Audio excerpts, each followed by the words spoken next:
Welcome back to the deep dive. Today we're looking at a really fascinating energy shift happening in Vietnam. We're going into their updated National Power Development Plan, PDP-8, approved April 2025. And this isn't just tweaking things, it's a fundamental rethink, a strategic overhaul of their entire energy system. It really is. Yeah. And the ambition is just huge. They're aiming for, 10% average GDP growth yearly from 2026, Right. while also targeting net zero emissions by 2050. So we'll unpack how they plan to do that, lessons learned, and the new strategies for a resilient green grid, trying to decouple growth and carbon. That's the core challenge. Okay, let's get into it. A key lesson comes from the recent past, right? That massive solar boom, 2019, 2020. Oh, yeah, the explosive boom. It happened so fast that it exposed some serious weaknesses. Like grid congestion, leading to this curtailment crisis. Exactly. The grid just couldn't handle all the power. They had to waste, estimates are 364 to 400 million kilowatt hours in 2020 alone, just curtailed. Wow. So what's the plan for solar now under PDP-8? How do they avoid that happening again? Right? How to manage that growth. The policy now is quite different. A big shift away from those huge subsidized solar farms. They're pushing distributed generation instead. Think rooftop solar. Rooftop solar. Yeah, target is 50% of office buildings and homes having self-consumption solar by 2030. Yeah. And critically, The storage requirement. yes, any new utility-scale solar has to include battery storage, at least 10% of capacity for 2 hours minimum. That's a game changer. Okay, that is significant. Now, building on that, offshore wind seems to be the next big pillar.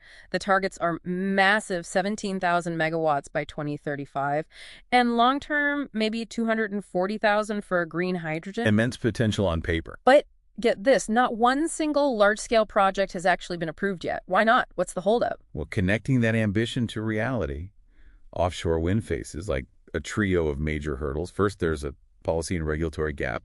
Just not enough clear rules yet. Okay. Second, it's incredibly expensive. You need bankable power purchase agreements, PPAs, to get the financing for these multi-billion-dollar projects. Right, solid long-term contracts. Exactly. And third, national security concerns. These affect where you can put turbines, marine planning, and rules around foreign ownership. So it's complex. Policy, money, and security all tangled up. Precisely. It shows ambition needs that solid enabling framework. That regulatory vacuum is a real bottleneck. Makes sense. So moving on, let's talk about enabling tech. Storage seems huge in this revised plan. Absolutely monumental shift. Battery storage targets, BESS, they've jumped from just 300 megawatts. To potentially over 16,000 megawatts by 2030. That's staggering. It is. And they're also bringing nuclear back into the long-term mix after shelving it in 2016. Yeah. Around 14,000 megawatts planned by 2050. So a multi-pronged approach. Right. It signals they know storage is the absolute linchpin for integrating all these renewables. And as part of moving away from coal, which is capped and set for a phase-out by 2050. But, the single biggest hurdle tying all of this together. Let me guess. The grid. The national grid, exactly. So what's the issue there? Well, the current grid was built for predictable, centralized power plants, mostly coal. It's just fundamentally ill-equipped for thousands of scattered intermittent sources like wind and solar. And the geography doesn't help. Resources in the south, demand in the north. Big problem. Creates huge transmission bottlenecks. So PDP-8 calls for a massive grid build-out. How massive? We're talking nearly 13,000 kilometers of new 500 kV lines, plus over 15,000 kilometers of new 220 kV lines by 2030. Wow. And beyond that, they're planning high-voltage, direct current HVDC systems, essential for moving bulk power efficiently over long distances, connecting south to north.